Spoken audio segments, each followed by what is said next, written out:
नमस्ते सदा वत्सले मातृभूमे, नमस्ते सदा वत्सले मातृभूमे. Constituent Assembly, when it was formed, the constitutional debates, people were asking that what would be the status of the people who were driven away from Pakistan.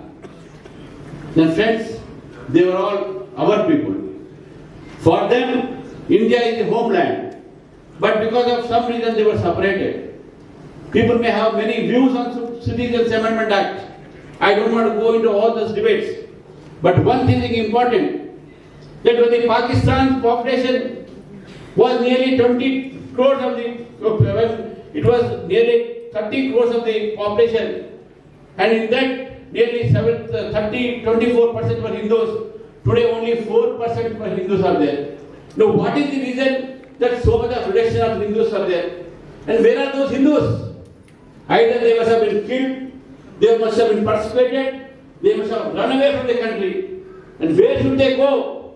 People who are residing in Pakistan. Even the law minister of Pakistan was chased away from their country and he took asylum in our country, in Assam.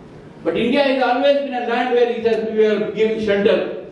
We are given shelter to Parsis, Zionists. We have shelter to Yehudis, that is Israeli Jews.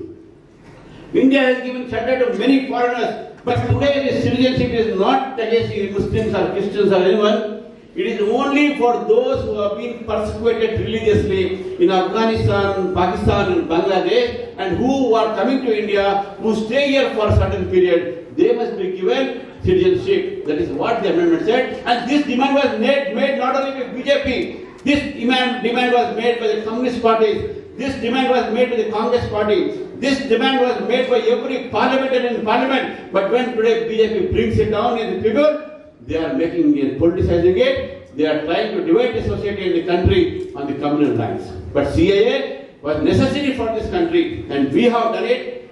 No matter people like George Soros and others must have created a lot of problems for us, but we are not afraid of it. जब मोदी है तो मुमकिन है. That's what it is. Then in the days when we wanted Article 370 has to go. When we were students, we used to say that Article 370 has to be abolished. Article 370 was abrogated by the parliamentary process, and today Article 370 has been abrogated in the academic Supreme Court. And lastly, when you come to our basic criminal law here, when you see, well, many times when the sedition case came up before the Supreme Court, or many times when the cases with regard to many issues when the Supreme Court came, they said that it is all colonial laws. Sedition was against the Queen, not against the Indian government. Why are you following it? There is a need for change of criminal laws in this country, Supreme Court said. Yes, we felt that the colonial laws should be removed. And because of that colonial laws to be removed, today the Bharatiya Janata Party government has removed all the 3 colonial laws and coming with 3 new laws which will be implemented from July 1st. When Corona was there in our country and in the world elsewhere, people were dying in the world. People were starving for the food. People were not able to come out of their houses in that time. It was Narendra Modi who declared lockdown. But then still, our country's economic system was kept intact. What?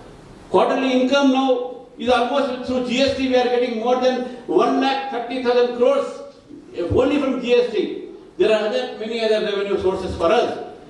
But our finances have improved. But today India stands 5th largest economy in the world. 5th largest economy in the world. And friends, soon we are going to be the 3rd largest country, 3rd largest economic power in the world, and slowly we are in the path of becoming superpower in the world. That is what we require. But today, India is in a situation there, we have given free of vaccines to 56 countries free of cost. Today, we are giving financial assistance to nearly 100 small countries. So this is what India has made progress, friends. So therefore, when we have made so much of development, there are nearly 140 new airports in the country now. our ports have developed, our airports have developed, our roads have developed. Now, what is more development infrastructures are developed? In every field you will find development. So these are the certain aspects on which we want to tell the people of this country. Yes, kindly vote for BJP again.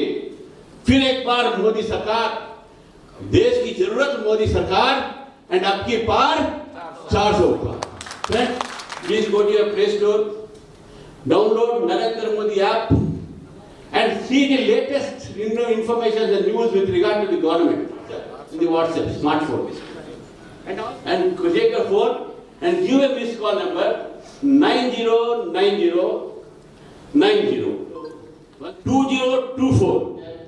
Kindly help this government to take suggestions to the people. And once again, I thank you everyone for Chairman Bar Council, Senior Advocate, Farmer MLC, Ramchandra Garu, Bhujangarao Garu, Ramarao Garu, Farmer Deputy Mayor Subhash Chandraji, and our legal cell activist Sri Anthony Reddy Garu, media friends, media Mithran. At the outset, I would like to thank Legal Cell of Telangana for organizing this meet with legal luminaries to seek the opinion of the advocates in particular and intellectuals of the society before we come out with a manifesto called People's Manifesto. Ramchandra garu చాలా విషయాలు చెప్పారు. ఒకటి మాత్రం మనము దృష్టిలో పెట్టుకోవాలా, India is supposed to be the largest democratic country in the world. Mother of democracy, India అని మనం చెప్తున్నాము. Same time, Bharatiya Janata Party is the largest political party in the world. So, సమాజంలో ఇంకా ఎవరైతే వీకర్ సెక్షన్స్ ఉన్నాయో వీళ్ళందరినీ కూడా opinions gather చేసి ఫైనల్గా it should be a manifesto of not just BJP manifesto, ఇది పీపుల్స్ మేనిఫెస్టోగా ఉండాలని మోదీ గారు వారు సంకల్పించి ఈ కార్యక్రమానికి తెరలేపారు. So this process is going on throughout the country. Fortunately ఇవాళ లీగల్ సెల్ ముందుకు రావడం, ఎలక్షన్స్ అనేసరికి it's naturally majority is the mind. తెలంగాణలో కూడా 6 గ్యారెంటీలు.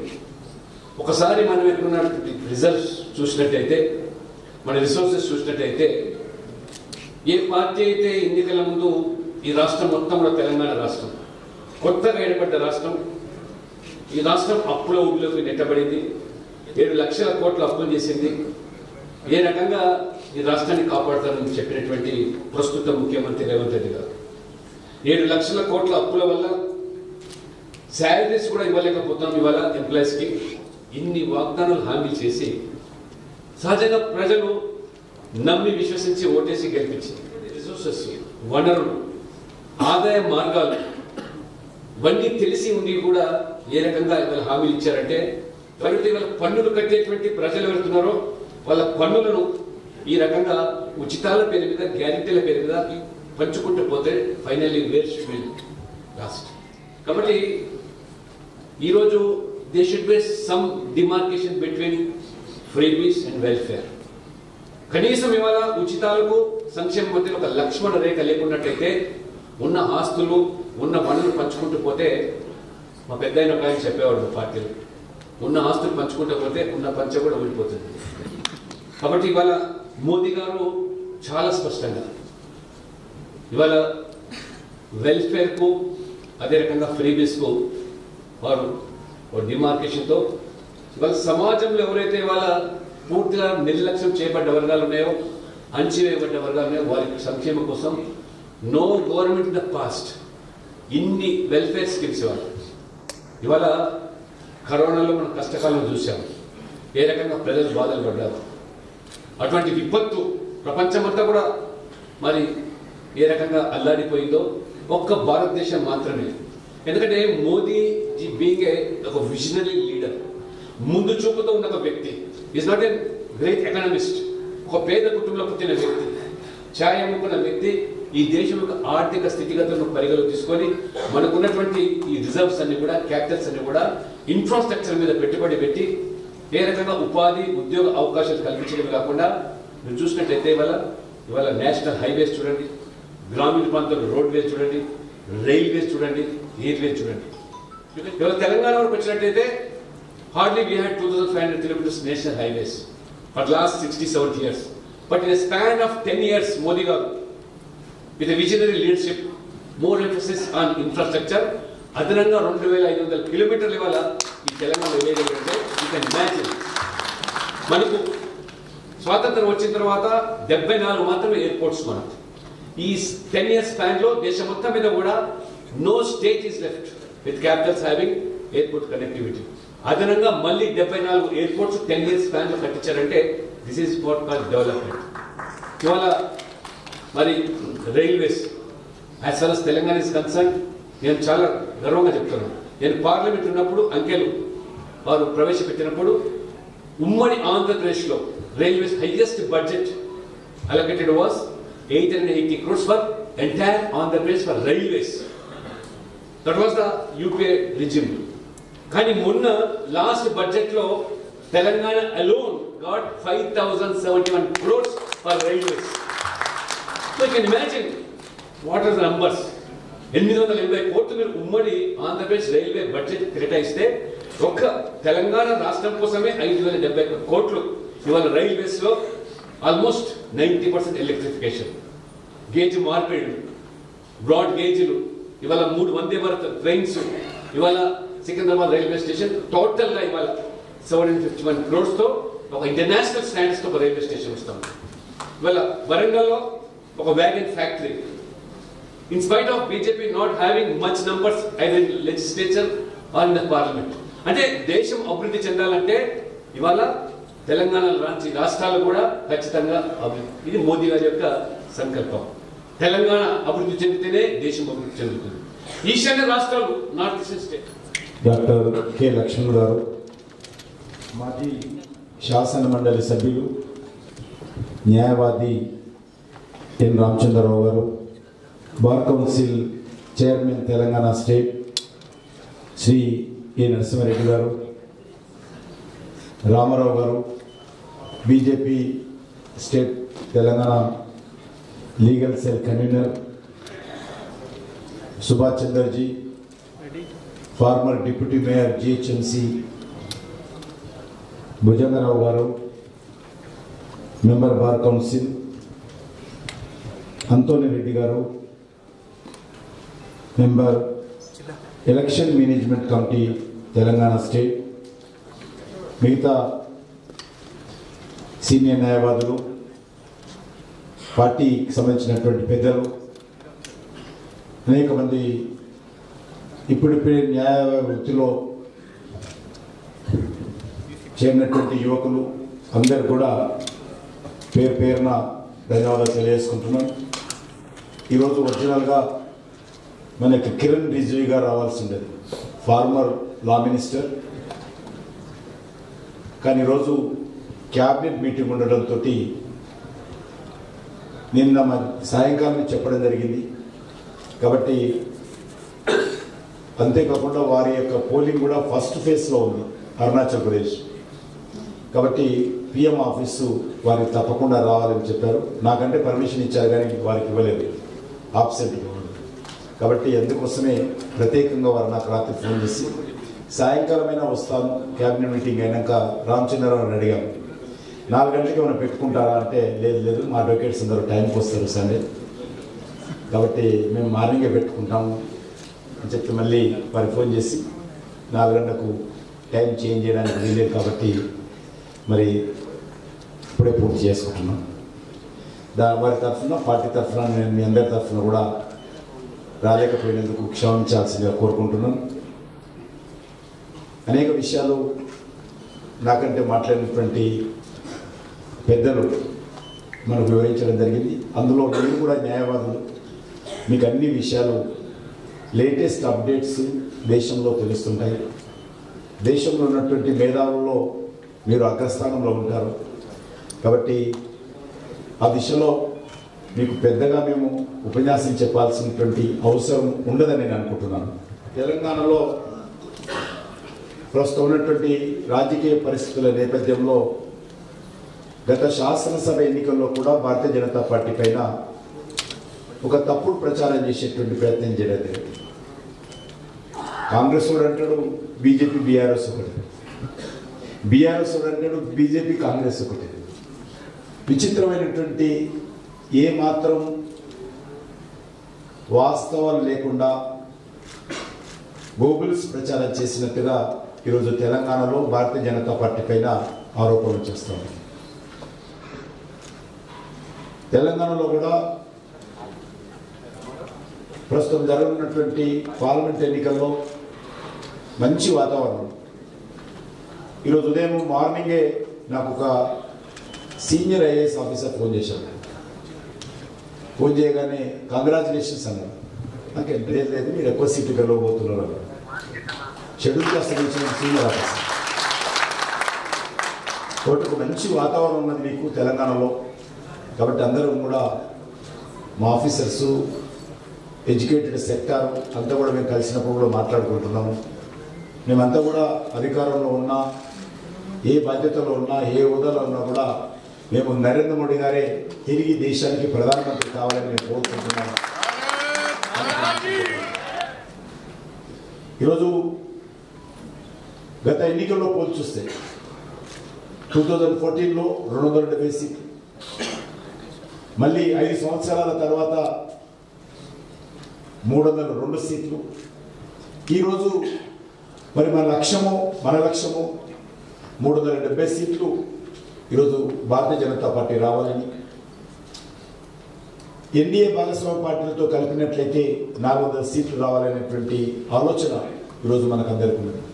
ఆ దిశలోనే కార్యాచరణ ప్రణాళిక రూపొందించుకుని పనిచేస్తున్నాం. మొన్న మల్కాజ్గిరి, నిన్న నాగర్ కర్నూలు, రేపు మళ్ళీ ప్రధానమంత్రి గారి జగిత్యాల కరీంనగర్లో.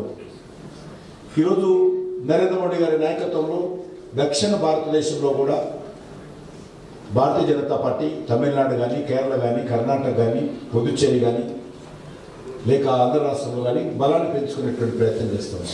ఈరోజు దక్షిణ భారతదేశంలో పుదుచ్చేరిలో మన ఎన్డీఏ ప్రభుత్వం అధికారం ఉంది. కర్ణాటకలో చిన్న పొరపాటు కారణంగా మనము అధికారాన్ని కోల్పోవడం జరిగింది. కానీ సందర్భంగా మనీ వస్తుంది. వచ్చే పార్లమెంట్ ఎన్నికల్లో తెలంగాణలో కూడా మంచి ఫలితాలు. నేను తమిళనాడుకు సంబంధించి ఇటీవల 4-5 రోజులు అక్కడ పార్టీ పని మీద తిరిగి వచ్చాను. తమిళనాడులో కూడా మంచి వాతావరణం. తమిళనాడులో కూడా ఈరోజు డిఎంకే వ్యతిరేకంగా ప్రజలు చాలా పెద్ద ఎత్తున మరి స్పందిస్తూ ఉన్నటువంటి విషయాన్ని కూడా గుర్తు చేస్తూ ఉన్నాను. తెలంగాణలో కూడా లాస్ట్ ఈ 9.5 years ఆల్మోస్ట్ 10 లక్షల కోట్ల రూపాయలు తెలంగాణలో కేంద్ర ప్రభుత్వం ఖర్చు చేయడం. అది జాతీయ రహదారుల మీద కావచ్చు, ఇన్ఫ్రాస్ట్రక్చర్ విషయంలో కావచ్చు, సర్వీస్ సెక్టార్లో కావచ్చు, డిఫెన్స్ సెక్టార్లో కావచ్చు. లేదు అనకుండా చట్ట పరిధిలో చేయాల్సినటువంటి ప్రతి కార్యక్రమంలో కూడా, ప్రతి అభివృద్ధిలో కూడా, ప్రతి వెల్ఫేర్ యాక్టివిటీలో కూడా కేంద్ర ప్రభుత్వము పూర్తి స్థాయిలో భాగస్వాములైన విషయాన్ని సందర్భంగా మనిస్తుంది. ఒక్క రూపాయి కూడా లాస్ట్ 10 years రాష్ట్ర ప్రభుత్వము గ్రామ పంచాయతీలకు ఇవ్వలేదు. గ్రామ పంచాయతీలకు ఎవరైనా డబ్బులు ఇచ్చారంటే నరేంద్ర మోడీ గారు, కేంద్ర ప్రభుత్వం ఆర్థిక రుణం అందించే విషయం కావచ్చు. ఈ రకంగా ఏ విషయాలు తీసుకున్నా ఒక పేదవాడు ఒక గ్రామం నుంచి మొదలు పెడితే చంద్రమండలం నుండి చంద్రయాన్ వరకు కూడా ఈరోజు అన్ని రకాలుగా నరేంద్ర మోడీ గారి నాయకత్వంలో అద్భుతంగా మన విజయాలు సాధిస్తాము. ఒక నీతివంతమైనటువంటి ప్రభుత్వం, ఒక స్టేబుల్ గవర్నమెంట్, ఒక able leadership, corruption free government. ఈరోజు ఒకటే గతంలో 10 సంవత్సరాలు యూపీఏ పనిచేస్తారు. 12 లక్షల కోట్లు కుంభకోణాలంటే 2G స్పెక్ట్రమ్ కావచ్చు, కోల్ కుంభకోణం కావచ్చు, హెలికాప్టర్ కుంభకోణం కావచ్చు, కామన్వెల్త్ కుంభకోణం కావచ్చు. చదువు పెద్ద లిస్టు మీకు అందరికీ తెలుసు. I don't want waste time. 12 లక్షల కోట్లు 10 సంవత్సరాల ఏమైనా జరిగింది. ఈరోజు ధైర్యంగా నరేంద్ర మోడీ గారు ముఖ్యమంత్రిగా ప్రధానమంత్రిగా 23 సంవత్సరాలు ఈరోజు ప్రజా జీవితంలో దేశ సేవలో ప్రజా సేవలో ఉన్నారు. Because of Modi himself, he implements accountability. As we discussed so many times, the either cabinet or MPs, anybody in the party, absolutely they'll work with all sincerity and with all accountability.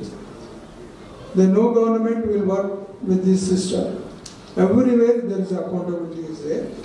That's how, while doing all these schemes for the welfare of the common man, always he wish and he hope.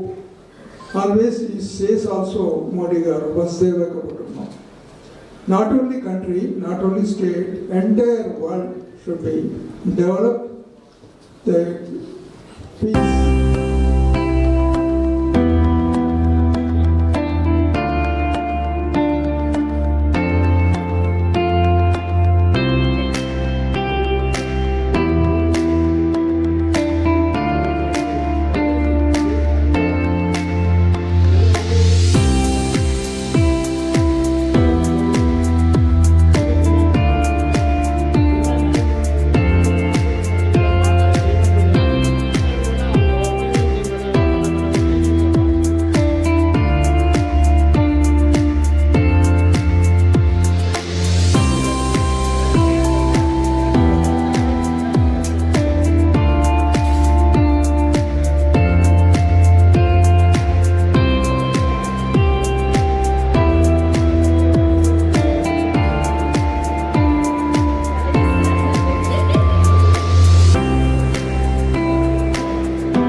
Hi friends good morning welcome to our channel your Jeevan Viksit Bharat program కింద ఇక్కడ advocates అందరూ కూడా meeting ఏర్పాటు చేశారు Bharatiya Janata party సంబంధించిన వాళ్ళు and ఇక్కడ programme చాలా బాగా అయింది మన కిషన్ రెడ్డి గారు వచ్చారు తమ అభిప్రాయాలు చెప్పారు అట్నే మన లక్ష్మణ్ గారు వివిధ డిగ్నరీస్ అందరూ వచ్చి ఇందులో చాలా బాగా జరిగింది ఇప్పుడు మన యొక్క ఎలక్షన్స్లో ఎందుకు బీజేపీని గెలిపించాలి అదేవిధంగా ఎందుకు మోడీ గారి నాయకత్వాన్ని మనం స్వీకరించాలి ఎందుకు కంటిన్యూ అనే విషయం గురించి చాలా డీటెయిల్స్గా చెప్పారు అదే మిగతా పార్టీలకి దీనికి ఉన్నటువంటి తేడా ఏంటో కూడా చెప్పారు సో విద్యున్నటువంటి ప్రజలందరూ కూడా తమ యొక్క ఓటుని సక్రమంగా వినియోగించుకోవాలని చెప్పేసి కోరారు సో చాలా హ్యాపీగా ఉంది ప్రోగ్రాంలో పార్టిసిపేట్ చేసినందుకు థ్యాంక్ యూ